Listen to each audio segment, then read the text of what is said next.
سأقبل يا خالقي من جديد كما أنت مني إلهي تريد وأرجو إذا أنت تقبلني.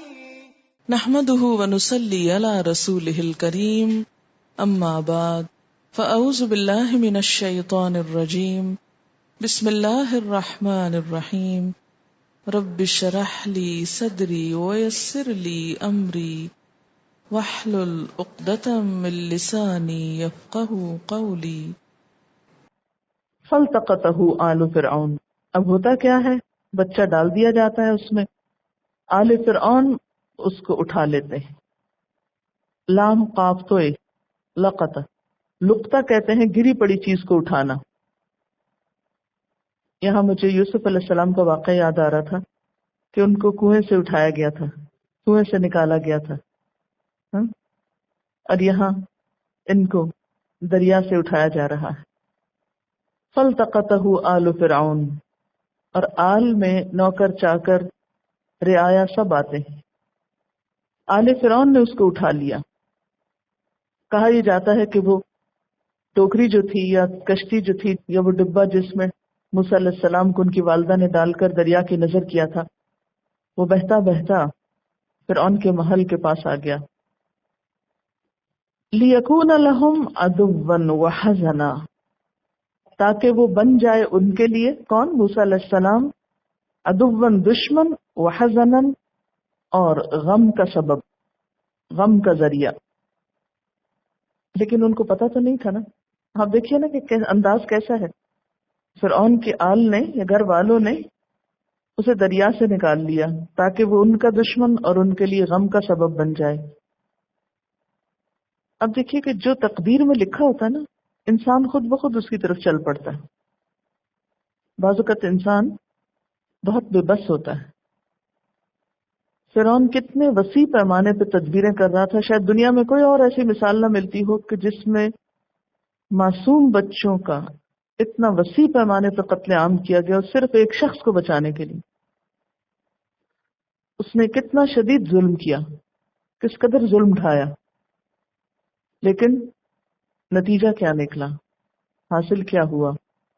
جس سے ڈر رہا تھا اس کو اپنے ہی پاس لے لیا، اس کو خود ہی اٹھا لیا. ان فرعون وہامان وجنودہما کانوا خاطئین، بے شک فرعون اور حامان اور ان دونوں کے لشکر خطا کار تھے. خطا کار ان کو کیوں کہا گیا؟ کہ وہ اپنی ظالمانہ تدبیروں سے اللہ کی تقدیر کو روکنا چاہتے تھے، اور اللہ کی تقدیر کسی کی تدبیر سے نہیں رکا کرتی نافذ ہونے سے. وقالت امرأۃ فرعون، اور فرعون کی بیوی کہنے لگی، قرۃ عین لی ولک، میری اور تیری آنکھوں کی ٹھنڈک. یعنی موسیٰ علیہ السلام جب فرعون کے سامنے اور اس کی بیوی حضرت آسیہ کے سامنے لائے گئے تو بچے کو اٹھا کر حضرت آسیہ کیا بولی؟ قرۃ عین لی ولک، کتنا خوبصورت بچہ ہے، ہماری آنکھوں کی ٹھنڈک. کہا جاتا ہے کہ فرعون کی اولاد نہیں تھی، جس بنا پر حضرت آسیہ کی شدید خواہش تھی کہ کوئی بچہ اڈاپٹ کر لیا جائے. تو جب اس بچے کو دیکھا اور وہ بہت ہی خوبصورت بچہ تھا، جیسا کہ ایک اور جگہ پر آتا ہے کہ وہ القیت علیک محبۃ منی، اللہ تعالیٰ نے موسیٰ علیہ السلام کی شکل پر ایک خاص قسم کی محبت اتاری تھی کہ جو بھی دیکھتا تھا اس کا دل اس کی طرف مائل ہوتا. یعنی اتنے خوبصورت بچے کو دیکھ کے کہنے لگی، قرۃ عین لی ولک لا تقتلوہ، اس کو قتل نہ کرو. جیسے یوسف علیہ السلام کے لیے بھی لفظ آتا ہے نا، لا تقتلوا یوسف، یوسف کو قتل نہ کرو. یہاں بھی موسیٰ علیہ السلام کے لیے کیا کہا جا رہا ہے؟ اس کو قتل نہ کرو. دشمنوں کے ہاتھ میں ہیں، اللہ تعالیٰ کس طرح بچا رہے ہیں. عقیدہ تقدیر جو ہے وہ انسان کو بالکل بے خوف کر دیتا ہے، خصوصاً موت کے بارے میں، کہ اگر موت لکھی ہے تو ٹال نہیں کوئی سکتا، اور اگر آنی نہیں تو کوئی لا نہیں سکتا. اور اسی طرح باقی چیزوں کا نقصان. یہی چیز انسان کے اندر بہادری پیدا کرتی ہے، اور پھر اسی جرت اور بہادری کے ساتھ انسان زندگی میں آگے بڑھتا چلا جاتا ہے اور بہترین سے بہترین کام کرتا چلا جاتا ہے. ورنہ اگر آپ خوف کا شکار ہو جائیں تو آپ کچھ کرنے کے قابل نہیں رہتے. اکثر لوگ کل میں جیتے ہیں، آج میں نہیں، یا ماضی کے کل میں یا مستقبل کے کل میں. کچھ وقت اس میں گزر جاتا ہے کہ ماضی میں جو کچھ ہمارے ساتھ ہو چکا ہے وہ کیوں ہوا، فلاں نے میرے ساتھ ایسا کیوں کیا، فلاں نے ایسا کیوں کیا، میرے ساتھ ایسا کیوں ہو گیا. اور کچھ وقت اس میں گزرتا ہے ہائے کل کیا ہوگا، ابھی کیا ہو جائے گا، پتہ نہیں شام بھی ہوتی ہے یا نہیں، کل کی سویر کیسے ہو. یہ دو چیزیں جو ہیں، خوف اور حزن، یہ انسان کی دشمن ہے، اور یہ نکل نہیں سکتی جب تک کہ انسان کو اللہ کی ذات پر مکمل بھروسہ نہ ہو. اور یہ آرٹیفیشلی نہیں آ سکتا، انسان کے اوپر ایسی کیفیات آتی ہیں. ایسا نہیں ہے کہ ایسا ہونا ممکن نہیں اور کچھ لوگوں کے ساتھ ہوتا نہیں، ہوتا ہے، لیکن اس پہ قابو پانا ضروری ہے. موسیٰ علیہ السلام کی والدہ کو اللہ تعالیٰ کیا فرما رہے ہیں؟ لا تخافی ولا تحزنی. خاص انسٹرکشنز ہیں، لیکن آگے آپ دیکھیں گے کہ وہ مبتلا ہوئی اس میں، کیونکہ نیچرل ہے نا، مگر اوور کم کر لیا. یعنی یہ نہیں ہو سکتا کہ آپ کو خوف نہ ہو یا غم نہ ہو. دنیا میں کوئی شخص ایسا نہیں کہ جس پر غم کی کوئی کیفیت نہ آئی، ڈھونڈے سے بھی نہیں ملے گا. اسی طرح کوئی شخص ایسا نہیں کہ جس کے دل میں مستقبل کا خوف نہ ہو. ہر ایک کے اندر ہے. لیکن کامیاب لوگ کون ہیں؟ جو ان دونوں چیزوں کے وجود کے باوجود، ان دونوں چیزوں کے ہوتے ہوئے بھی اپنا کام کرتے چلے جاتے ہیں اور ان دونوں کو دبا کے رکھتے ہیں، ان دونوں کو اپنے اوپر حاوی نہیں ہونے دیتے. کیونکہ اللہ نے آپ کو اشرف المخلوقات بنایا نا، آپ ان پہ قابو پائیں نہ کہ انہیں خود پہ قابو پانے دیں. اللہ نے ان کے مقابلے میں آپ کو صلاحیت زیادہ بخشی ہے، اور اس کے لیے کیا سوچ فائدہ مند ہو سکتی کہ اللہ نے مجھے کسی کام کے لیے دنیا میں بھیجا ہے، مجھے محض ڈرنے اور خوف کھانے کے لیے نہیں بھیجا، یا مجھے صرف غم بنانے کے لیے نہیں بھیجا.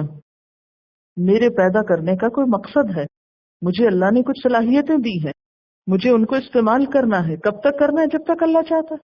ایک دن کرنا ہے زندگی کا، یا 1 سال کرنا ہے، یا 10 سال، یا 100 سال، جب تک چاہتا ہے کرتے رہیں گے. اور جب وہ واپس بلا لے گا تو اپنے آپ کو حاضر کر دیں گے. لیکن جب تک اس نے زندگی دی ہے، اس کو محض خوف اور غم کی نظر کیوں کر دیا جائے؟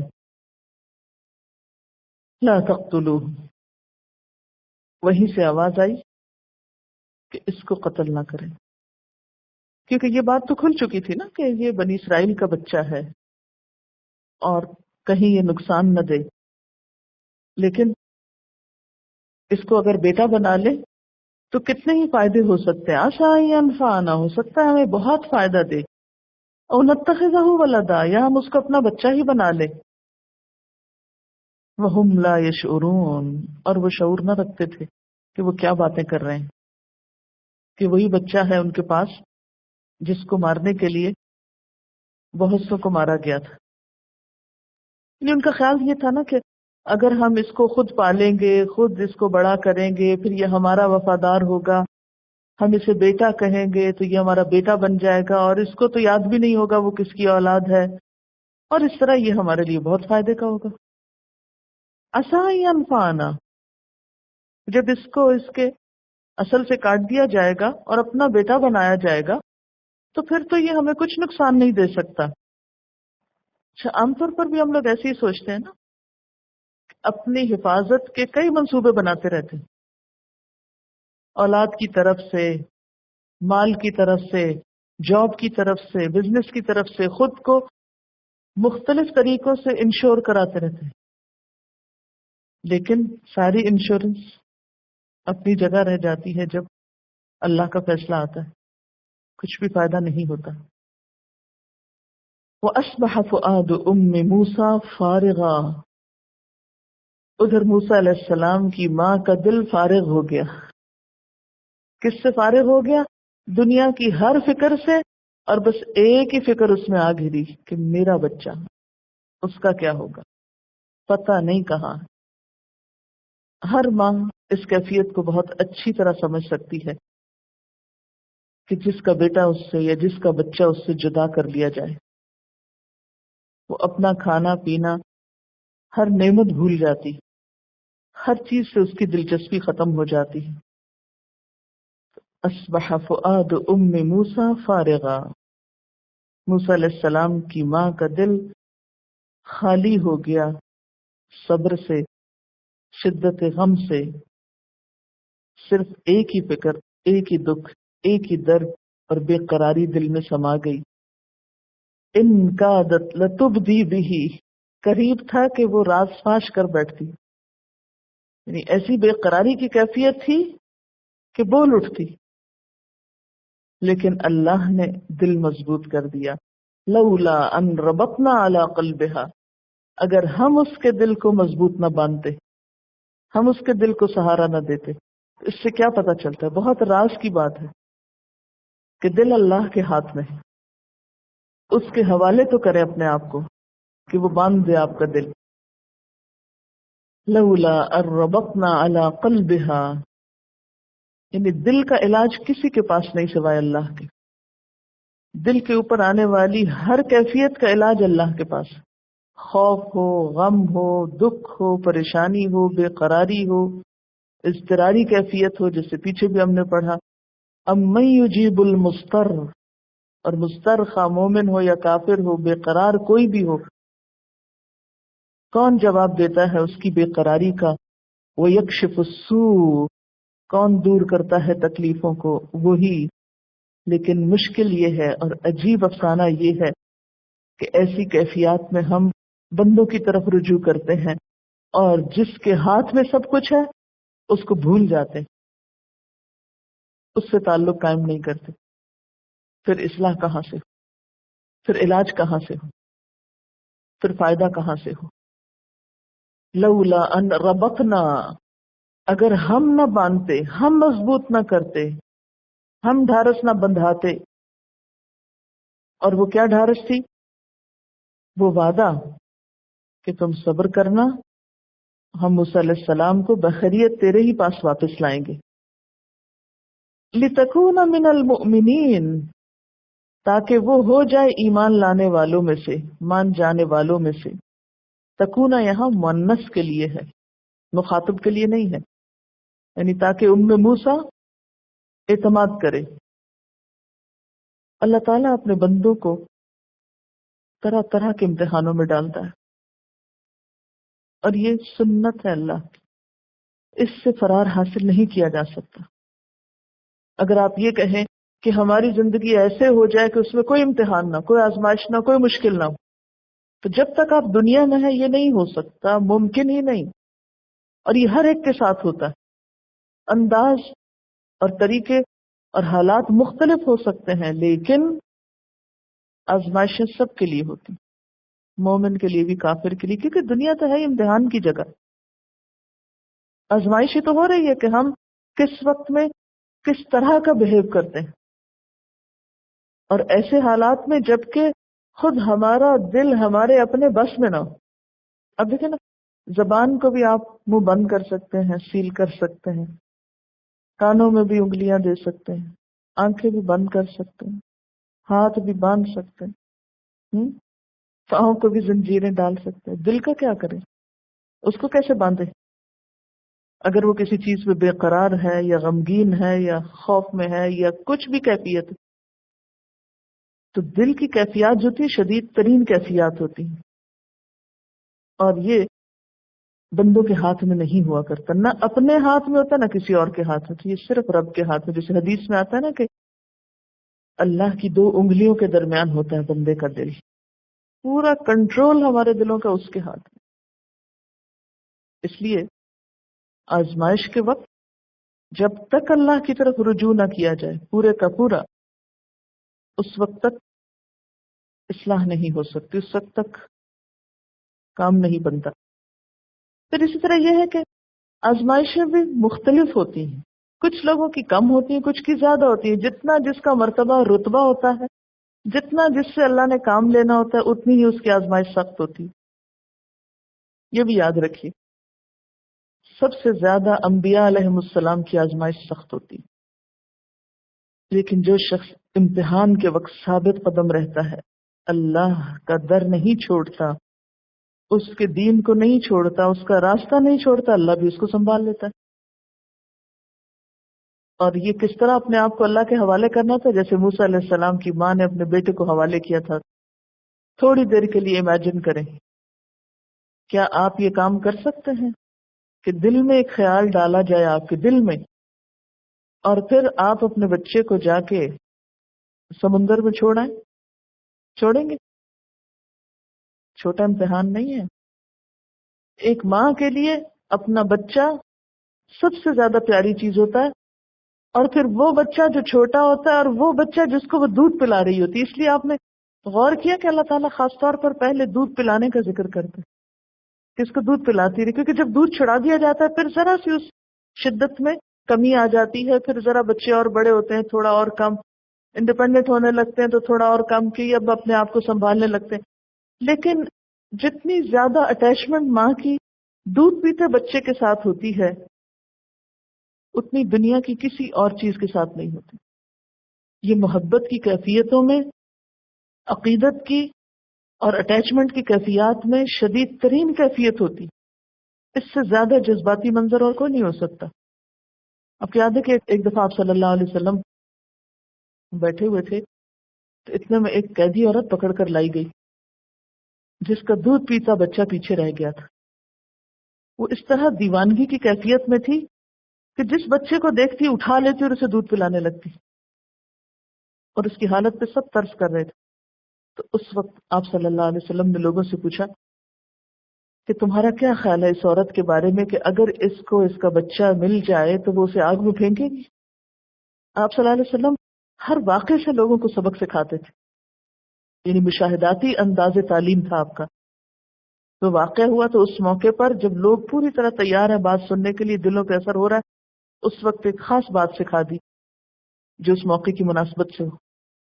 فرمایا کہ اللہ اپنے بندے سے اس ماں سے بڑھ کر پیار کرتا ہے. وہ اپنے بندوں کو آگ میں نہیں پھینکنا چاہتا، لیکن اگر بندے خود ہی اس آگ سے نہ بچنا چاہیں تو اللہ تعالیٰ کیا کر سکتا؟ کیونکہ مشکل یہ ہے نا کہ اگر مفسد بندوں کو جنت میں اللہ تعالیٰ بھیج دیں ان پہ ترس کر کے، تو وہ کیا کریں گے وہاں جا کے؟ فساد ہی فساد، جنت کو بھی جہنم بنا دیں گے. اس لیے بہتر ہے ان کو جہنم میں ہی بھیجا جائے، ورنہ اللہ تعالیٰ کی محبت کم نہیں ہے بندوں سے. پھر ہمیں دیکھنا چاہیے کہ ہم کہیں دنیا میں تو نہیں فساد پھیلاتے، ہم ڈیزرو کرتے ہیں وہاں جانا. تو جب تک ہم ثابت نہیں کریں گے کہ ہاں ہم پرامن لوگ ہیں، تو اس وقت تک لا يدخل الجنت قاطع الرحم، لا يدخل الجنت قطاع، قطاع چغل ہو جنت میں نہیں داخل ہو سکے گا.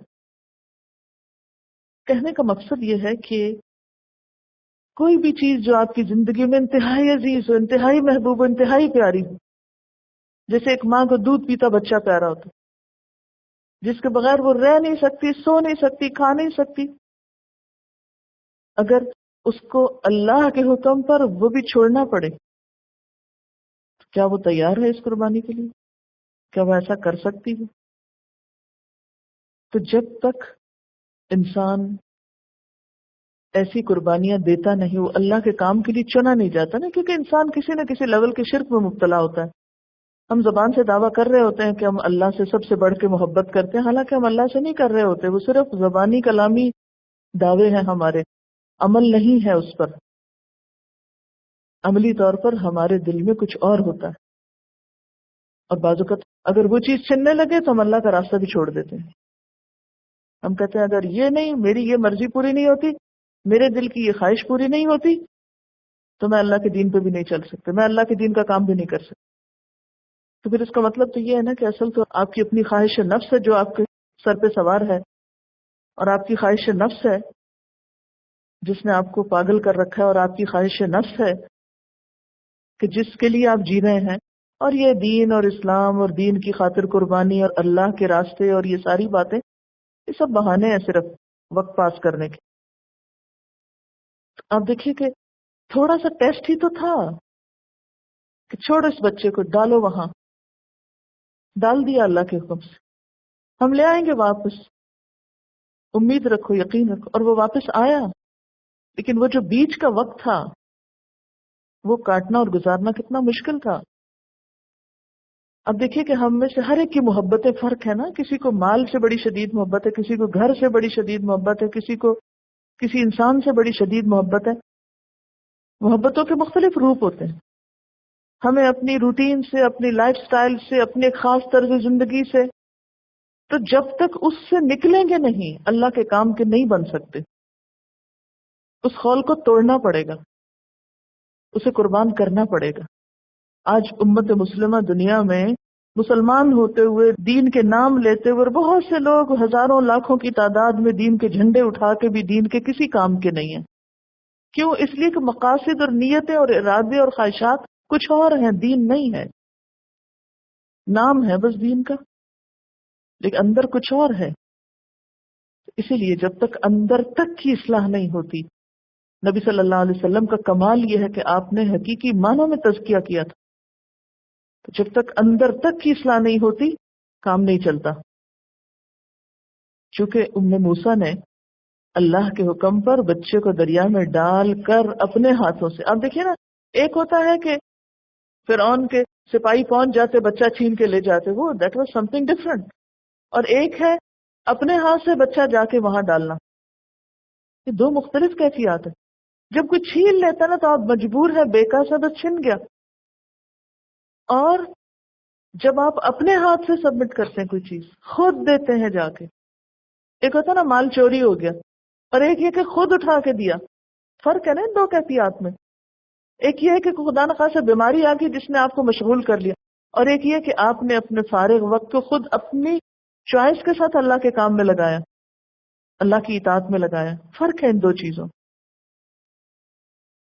یہ ایک دو دعائیں میں آپ کو بتاتی ہوں کہ ایسی کیفیات میں انسان جب کسی خاص چیز کی محبت میں یا کسی اپنی خاص عادت میں یا کسی بھی ایسی چیز کی غلامی میں انسان مبتلا ہو جائے کہ جس سے باہر نہ آ سکے، تو پھر کیا دعا پڑھنی چاہیے؟ اللہم انی اسألک ایمانا یباشر قلبی ویقینا صادقا حتی عالم انہ لن یصیبنی الا ما کتبت لی وَإِنَّمَا أَصَابَنِي لَمْ يَكُنْ لِيُخْطِئَنِي وَمَا أَخْطَأَنِي لَمْ يَكُنْ لِيُصِيبَنِي.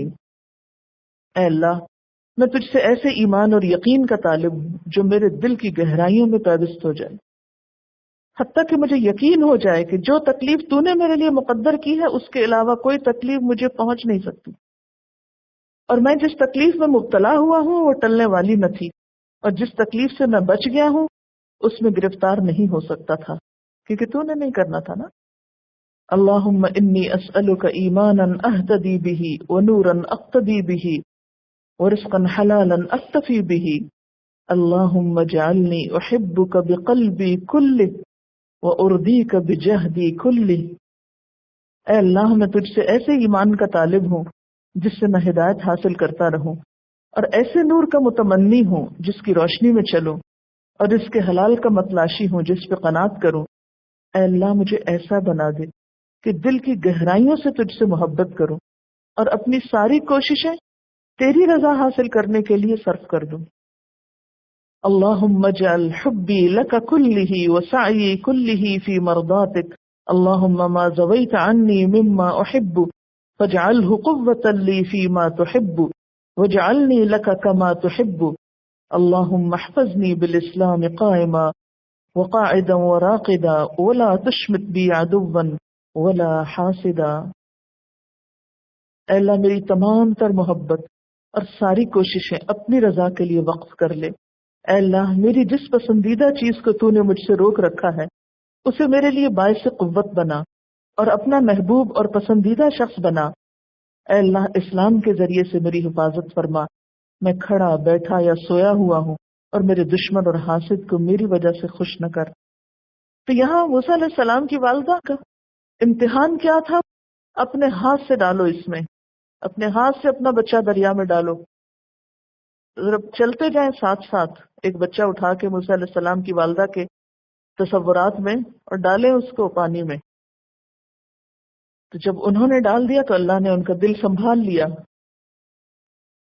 وقالت لأختہ، اور اس کی بہن سے کہنے لگی، یعنی موسیٰ علیہ السلام کی بہن مریم بنت عمران سے کہنے لگی، قصیہ، پیچھے جاؤ، اس کے پیچھے پیچھے جاؤ.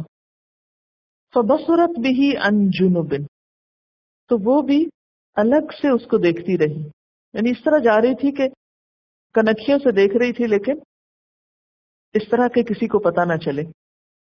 وہم لا یشعرون، اور ان کو پتہ بھی نہ چلا، دشمنوں کو شعور بھی نہ ہوا. اب موسیٰ جو ہے وہ دل کی تسلی کے لیے آخری تدبیر کرتی. اچھا، یہاں توکل اور تدبیر کا حسین امتزاج بھی نظر آتا ہے کہ ایک طرف اللہ پہ بھروسہ ہے، اللہ کے حکم سے ڈال دیا، اور دوسری طرف تدبیر بھی کر رہی. اچھا، ہمارا توکل کیا ہوتا ہے؟ پھر ہاتھ پاؤں چھوڑ کے بیٹھ جاؤ، بس توکل کر رہے ہیں، تدبیر چھوڑ دیتے ہیں، جبکہ توکل میں تدبیر ساتھ رہتی. وَحَرَّمْنَا عَلَيْهِ الْمَرَاضِعَ مِنْ قَبْلِ، اور حرام کر دیا ہم نے اس پر دودھ پلانے والیوں کو. مرضع کی جمع مرضع، فاعل اس کی جمع مراضع. من قبل، اس سے پہلے. اب ہوا یہ کہ آل فرعون نے جب وہ ٹوکری اٹھائی جس میں وہ بچہ تھا اور اس سے بچہ نکلا، اور اتنا خوبصورت بچہ، تو سارے شہر میں آنن فانن خبر مشہور ہو گئی کہ دریا سے اتنا خوبصورت بچہ نکلا ہے. یہ آپ خود سوچیں نا کہ کبھی کبھی آتا ہے کہ وہ سمندر سے فلاں چیز جو ہے برآمد ہوئی، تو سارا شہر سمندر پہ ٹوٹ پڑتا ہے. تو اسی طرح جب دریا سے بچہ نکلا تو ہر شخص بہت ہی ایکسائٹیڈ ہوا کہ یہ کیا بچہ اس میں سے نکلا.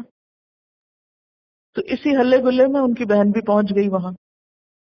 اب وہ باقی تو ہر شخص ایک اور ایکسائٹمنٹ میں، اور بہن جو ہے وہ کسی اور نظر سے دیکھ رہی ہے، ٹو لگا رہی ہے، دیکھ رہی کہ ہوتا کیا ہے. بے تعلق سے بن کے ایک طرف کو لوگوں کی باتیں سن رہی ہے، تبصرے سن رہی ہے، خاموش ہے. اب ہوا یہ کہ بچے کو دودھ پینا تھا، بچہ بھوکا تھا. اس دور میں دودھ پلانے والیاں ہوا کرتی تھی جسے انا یا دایا کہتے ہیں.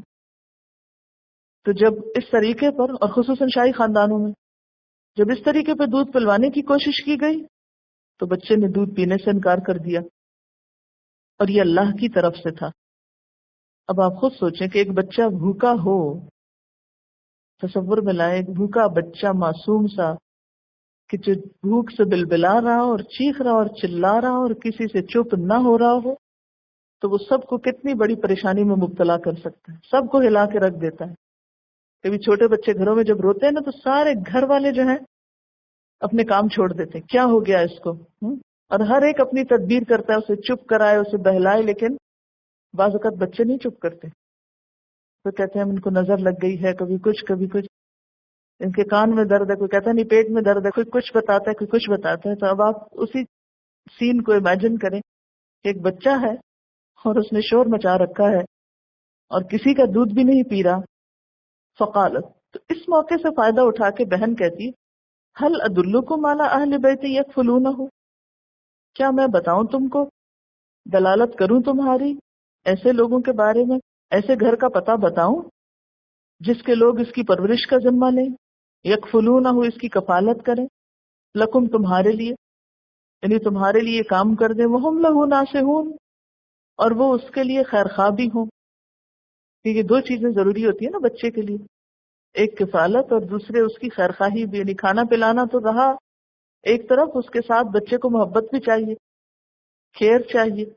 تو کیا ایسے گھرانے کے بارے میں خبر دوں کہ بہت اچھا گھرانہ ہے، میرا خیال ہے کہ وہ یہ کام کر سکتے ہیں، ان کے اندر یہ قابلیت، یہ صلاحیت ہے. وآخر دعوانا ان الحمد للہ رب العالمین. سبحانک اللہم وبحمدک، نشہد ان لا الہ الا انت، نستغفرک ونتوب الیک. السلام علیکم ورحمۃ اللہ وبرکاتہ.